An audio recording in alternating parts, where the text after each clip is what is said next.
Meus caros amigos e amigas, hoje nós vamos falar sobre o surgimento no meio espírita de um movimento fundamentalista. O termo fundamentalismo religioso é um termo usado para descrever movimentos religiosos que defendem um retorno aos princípios fundamentais de uma fé, interpretados de forma literal e rígida. Esse fenômeno é observado em várias religiões, incluindo o cristianismo, islamismo, judaísmo, hinduísmo e agora também no espiritismo. O termo fundamentalismo originou-se no início do século XX nos Estados Unidos, onde foi usado para descrever o movimento protestante que defendia a interpretação literal da Bíblia, como uma resposta ao modernismo teológico e científico.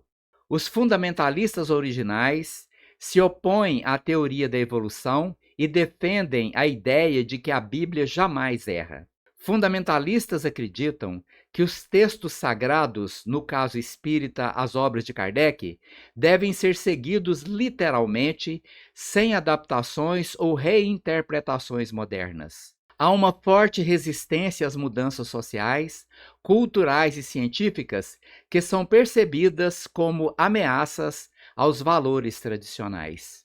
No Espiritismo, este movimento acontece criando o fundamentalismo religioso espírita. Allan Kardec foi o grande iniciador do conhecimento espírita. Nós o chamamos de codificador. Ele estabeleceu uma metodologia de estudo e disciplina prática no uso da mediunidade, trazendo os fundamentos essenciais de uma magnífica obra que integra ciência, filosofia e religião. Porém, o movimento espírita não foi bem sucedido na Europa, onde foi criado. Haja visto que toda a obra de Allan Kardec foi criada na França. E por características próprias, até mesmo pela reencarnação planejada de espíritos que viriam para o Brasil para disseminar a ideia de Allan Kardec, obedecendo um plano de que aqui encontraria o terreno adequado para que a semente do espiritismo pudesse germinar e prosperar, e para continuar a obra de Allan Kardec, trazendo sobre ela novas luzes, conhecimentos científicos mais modernos relacionados a uma modernização científica prática dentro do espiritismo, reencarnou no Brasil Francisco Cândido Xavier. Na obra psicografada por Chico Xavier, destaca-se dois espíritos, André Luiz e Emmanuel.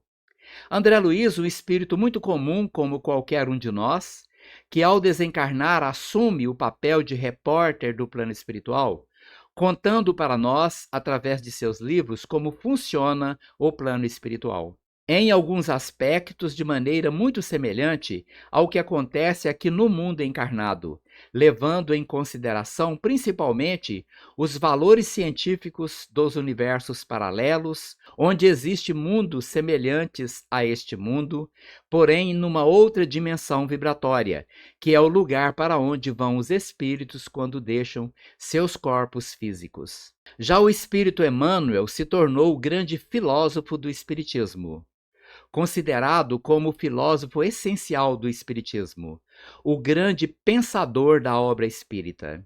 Com milhares e milhares de mensagens do mais alto teor filosófico espírita, fazendo um elo importantíssimo sobre cada capítulo e versículo do Novo Testamento, adaptando-os à ideia iniciada por Allan Kardec. Também reencarnaram no Brasil vários espíritos trabalhadores ativos do plano espiritual, como Bezerra de Menezes, Eurípides Barçanufo, Divaldo Franco e inúmeros outros que levaram adiante o conhecimento fundamental iniciado por Allan Kardec para a propagação do espiritismo no mundo, tornando o Brasil a porta de entrada para a divulgação do espiritismo no planeta Terra. Mas como não poderia deixar de ser, o atraso espiritual de espíritos fanatizados, porque já vêm fanatizados de outras religiões, criaram o fundamentalismo espírita, que exerce um combate sistemático,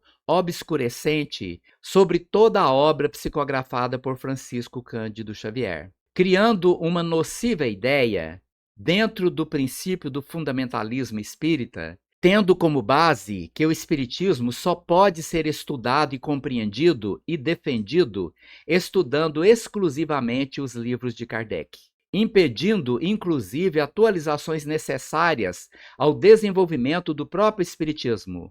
Vou citar um exemplo no livro A Gênese, escrito por Allan Kardec. Nesse livro, Allan Kardec não cita a palavra galáxia, porque no tempo dele, galáxia era confundida com nebulosa, só existindo o termo nebulosa. Isso de alguma forma diminui a obra de Kardec?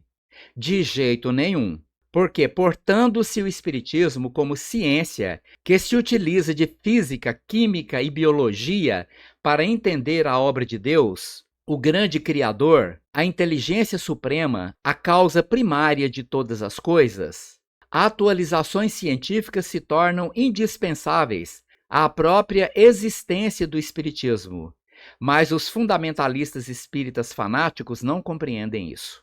Mas, felizmente, para a grande maioria dos espíritas, que hoje são em torno de 2 a 3% da população brasileira, o Espiritismo continua firme com Allan Kardec, Chico Xavier, Divaldo Franco e demais trabalhadores e obras que compõem a grande biblioteca do conhecimento espírita. Muito obrigado pela sua atenção e até o nosso próximo vídeo.